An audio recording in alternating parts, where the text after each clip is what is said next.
Swastiastu. Perkenalkan, nama Ibu Ketut Mitari SPD. Di kepengurusan OSIS, Ibu diberikan kepercayaan untuk pembina di bidang seksi kepribadian dan berbudi pekerti yang luhur. Adapun program yang akan dikembangkan dalam seksi ini adalah yang pertama, melakukan 6S, yaitu salam, sapa, senyum, sopan, santun, dan sinergi. Kenapa sikap ini harus dikembangkan? Karena dengan 6S tersebut, kita bisa menunjukkan jati diri kita sebagai siswa yang mempunyai kepribadian yang berbudi pekerti luhur. Dan dengan sikap ini juga akan dapat mendatangkan semangat dan rasa senang antar teman, guru, dan semua warga sekolah. Nah, kapan kegiatan ini harus dikembangkan? Kegiatan ini harus dikembangkan setiap hari dalam pergaulan kita, agar pergaulan kita bersama semua warga sekolah dan masyarakat menjadi terjalin dengan baik. Kemudian, adapun program yang kedua, melakukan sidak kerapian dan kelengkapan berpakaian sesuai dengan aturan sekolah. Secara rutin, sidak kerapian dan kelengkapan berpakaian diagendakan seminggu sekali dengan pembagian hari yang berbeda-beda. Misalkan, di minggu pertama itu dilakukan hari Senin, kemudian minggu berikutnya akan dilakukan pada hari yang berbeda, begitu seterusnya. Sidak kerapian diantaranya meliputi apabila siswa tidak memakai dasi, memakai baju tidak sesuai dengan hari yang ditentukan, tidak memakai ikat pinggang, dan lain-lain. Sidak ini dilakukan oleh tim penegak disiplin yang dikoordinatori oleh OSIS dan didampingi oleh guru pembina. Kemudian, kegiatan yang ketiga yaitu melakukan sidak HP. Sesuai dengan aturan sekolah, sudah jelas dituangkan dalam tata tertib bahwa siswa dilarang untuk membawa HP ke sekolah. Kebijakan ini dibuat dengan dasar bahwa di usia SMP merupakan usia yang masih labil dan untuk menghindari cyberbullying, gangguan pada proses belajar, dan yang utamanya adalah penyalahgunaan gawe oleh siswa. Sama halnya dengan sidak kerapian, sidak HP juga dilakukan atau diagendakan setiap minggu sekali. Kemudian, adapun program kegiatan yang keempat yaitu melakukan pelarangan pemakaian sepeda motor ke sekolah. Salah satu dasar larangan siswa memakai sepeda motor ke sekolah adalah sesuai dengan Undang-Undang Nomor 2 Tahun 2009 tentang lalu lintas angkutan dan jalan. Dinyatakan bahwa para siswa dipastikan belum mempunyai surat izin mengemudi karena belum berusia 17 tahun.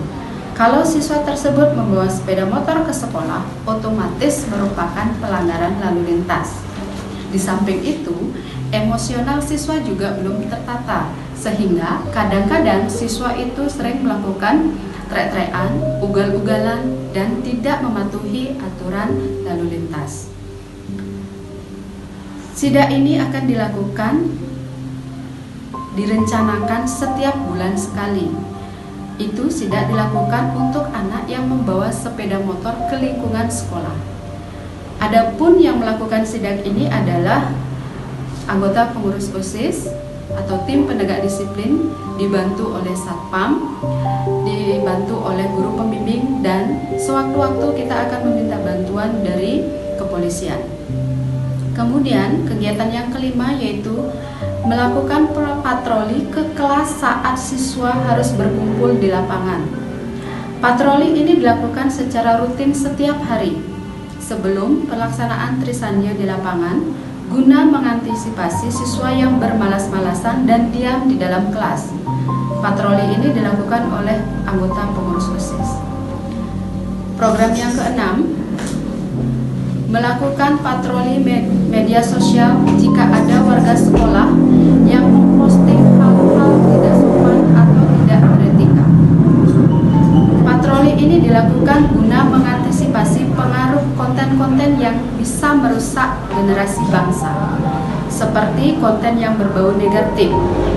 Salah satunya gambar porno atau berita-berita hoaks, ajakan trek-trekan, tawuran, dan bahkan berunjuk rasa. Kegiatan patroli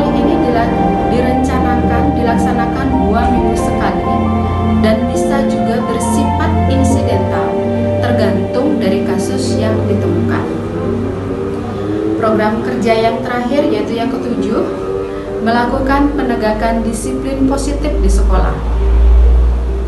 Disiplin positif adalah bentuk pemberian konsekuensi yang mendidik tanpa melibatkan teriakan, kekerasan, dan hukuman. Jadi, kaitannya dengan siswa yang nantinya terkena sidak, baik sidak kerapian, sidak HP, patroli media sosial, dan yang lainnya, penanganannya lebih fokus pada pemberian solusi, bukan konsekuensi. Menyadarkan anak akan pelanggaran yang telah dilakukan. Perlahan-lahan kita diajak merubah paradigma dengan tanpa memberi hukuman, lebih pada pencarian solusi dari masalah yang dihadapi, sehingga hal ini dapat memberikan sesuatu yang bermakna atau berkesan bagi siswa. Untuk kegiatan ini juga dijadwalkan secara insidental, tergantung dari kasus yang ditemukan. Nah, demikianlah tadi pemaparan tentang program atau draft program dari seksi kepribadian dan berbudi pekerti yang luhur. Untuk selanjutnya, kita akan melakukan diskusi bersama. Seandainya ada hal-hal yang kurang jelas atau mungkin dari kalian ada sesuatu atau program yang mau ditambahkan, silahkan Ibu persilahkan. Baik, demikianlah tadi pemaparan program dari seksi kepribadian dan berbudi pekerti yang luhur. Nah, untuk sekarang akan dilanjutkan dengan sesi diskusi apabila sekiranya dari anak-anak yang masuk dalam seksi kepribadian dan budi pekerti luhur ada hal-hal yang belum jelas atau ada hal-hal yang mau ditambahkan untuk pengembangan dari program ini, Ibu persilakan. Nah, untuk menutup laporan ini, Ibu akhiri dengan Paramo Santi. Om Santi Santi Santi.